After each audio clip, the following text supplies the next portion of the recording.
आधिकारिक website UPSC CSE new rule. UPSC ने civil सेवा परीक्षा में बड़ा बदलाव किया है। संघ लोक सेवा आयोग यूपीएससी ने अब सर्विस में रहते हुए बार बार सिविल सेवा परीक्षा देने का मौका बंद कर दिया है। अब एक बार आईएएस, आईपीएस या इफ्स बन गए तो बार बार यूपीएससी का एग्जाम नहीं दे पाएंगे। सरकारी नौकरी की तैयारी कर रहे उम्मीदवार आयोग की आधिकारिक वेबसाइट पर सीएसई 2026 का नोटिफिकेशन चेक कर सकते हैं। यूपीएससी परीक्षा के लिए आवेदन करने पर प्रतिबंध का नियम क्या है? यूपीएससी के नए नियम के अनुसार सिविल सर्विस ज्वाइन करने वाले उम्मीदवारों को सिर्फ एक अटेम्प्ट मिलेगा। वे तीसरी बार यूपीएससी सिविल सेवा परीक्षा के लिए अप्लाई नहीं कर सकते। नए नियम की शर्तें इस प्रकार है। सिर्फ एक और मौका। जिस उम्मीदवार को सीएसई 2025 या उससे पिछले सालों के आधार पर किसी भी सर्विस में जगह मिली है, उसे अपनी पसंद के अनुसार सीएसई 2026 या सीएसई 2027 में शामिल होने का एक बार मौका दिया जाएगा, ताकि वो अपने बचे हुए अटेम्प्ट का इस्तेमाल कर सके, बशर्ते वो अन्य एलिजिबिलिटी क्राइटेरिया को पूरा करता हो और उसे सर्विस से इस्तीफा देने की जरूरत नहीं होगी।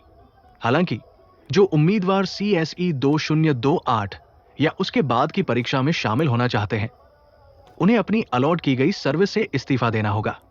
2. पिछली परीक्षाओं के नतीजे भी दायरे में। यूपीएससी सिविल सेवा परीक्षा 2026 के नोटिफिकेशन में मल्टीपल अटेम्प्ट्स को लेकर बड़ा बदलाव किया है। नए नियम के अनुसार जो उम्मीदवार पिछली परीक्षा के नतीजों के आधार पर भारतीय प्रशासनिक सेवा आईएएस या भारतीय विदेश सेवा इफ्स में नियुक्त हुआ है और उस सेवा का सदस्य बना हुआ है, वो सिविल सेवा परीक्षा 2026 में शामिल होने के लिए योग्य नहीं होगा। 3. प्रीलिम्स क्रैक करने बाद भी नहीं मिलेगा मेंस का मौका। अगर ऐसा कोई उम्मीदवार सिविल सेवा प्रारंभिक परीक्षा 2026 होने के बाद आईएएस या इफ्स पिछली परीक्षा के आधार पर में नियुक्त होता है और वो उम्मीदवार उस सेवा का सदस्य बना रहता है, तो वो उम्मीदवार सिविल सेवा मुख्य परीक्षा 2026 में शामिल होने के लिए योग्य नहीं होगा, भले ही उसने सिविल सेवा प्रारंभिक परीक्षा 2026 पास कर ली हो। 4. मेंस का रिजल्ट होने के बाद भी नहीं होगी नई नियुक्ति।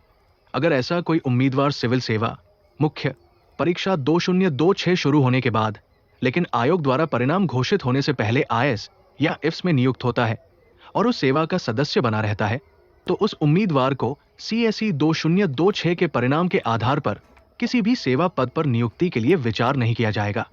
5. दोबारा आईपीएस बनने का मौका नहीं। जो उम्मीदवार पिछली परीक्षा के नतीजों के आधार पर भारतीय पुलिस सेवा आईपीएस में चयनित या नियुक्त हुआ है, वो सीएसई 2026 के परिणाम के आधार पर भारतीय पुलिस सेवा का विकल्प चुनने या उसमें शामिल होने के लिए योग्य नहीं होगा। 6. ट्रेनिंग से सिर्फ एक बार छूट। आईएएस या आईपीएस या ग्रुप इस सेवा मिलने के बाद उम्मीदवार सीएसई 2027 परीक्षा तभी दे सकते हैं जब संबंधित प्राधिकरण द्वारा सीएसई 2026 के आधार पर अलॉट की गई सेवा के ट्रेनिंग से छूट दी जाती है। उसे सीएसई 2027 में शामिल होने में सक्षम बनाने के लिए ट्रेनिंग में शामिल होने से केवल एक बार छूट दी जाएगी। 7. No step no service. चयनित उम्मीदवार केवल फाउंडेशन कोर्स एफसी में ट्रेनिंग में शामिल होगा। हालांकि अगर ऐसा उम्मीदवार सीएसई 2026 के आधार पर अलॉट हुई सेवा के लिए ट्रेनिंग में शामिल नहीं होता है और नहीं ट्रेनिंग में शामिल होने से छूट लेता है, तो सीएसई 2026 के आधार पर उसकी सेवा अलॉटमेंट रद्द कर दी जाएगी। 8. नए सिलेक्शन के बाद पुराना सिलेक्शन कैंसिल हो जाएगा। अगर कोई ऐसा उम्मीदवार यूपीएससी सीएसई 2027 में सेलेक्ट होता है, तो वो सीएसई 2026 या सीएसई 2027 के आधार पर अलॉट की गई सेवा को एक्सेप्ट कर सकता है और सीएसई 2027 के लिए निर्धारित ट्रेनिंग में शामिल हो सकता है। इस लेवल पर उसके द्वारा चुनी गई सेवा के अलावा अन्य सेवा का अलॉटमेंट रद्द कर दिया जाएगा।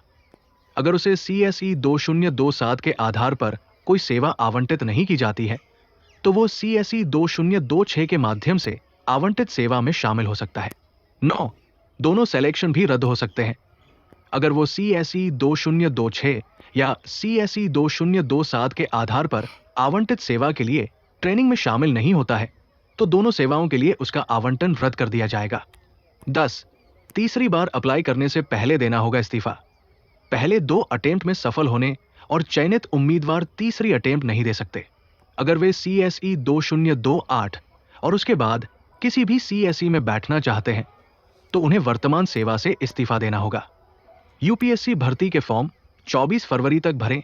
यूपीएससी CSI 2026 नोटिफिकेशन के अनुसार ऑनलाइन आवेदन प्रक्रिया 4 फरवरी से शुरू हो चुकी है। योग्य उम्मीदवार 24 फरवरी 2026 तक फॉर्म भर सकते हैं। इस भर्ती अभियान के माध्यम से विभिन्न सिविल सेवाओं में करीब 933 खाली पदों को भरा जाएगा। इनमें 33 वैकेंसी बेंचमार्क दिव्यांग वर्ग के उम्मीदवारों के लिए आरक्षित है। इच्छुक और योग्य उम्मीदवार आयोग की ऑफिशियल वेबसाइट upsconline.nic.in पर जाकर ऑनलाइन एप्लीकेशन फॉर्म भर सकते हैं।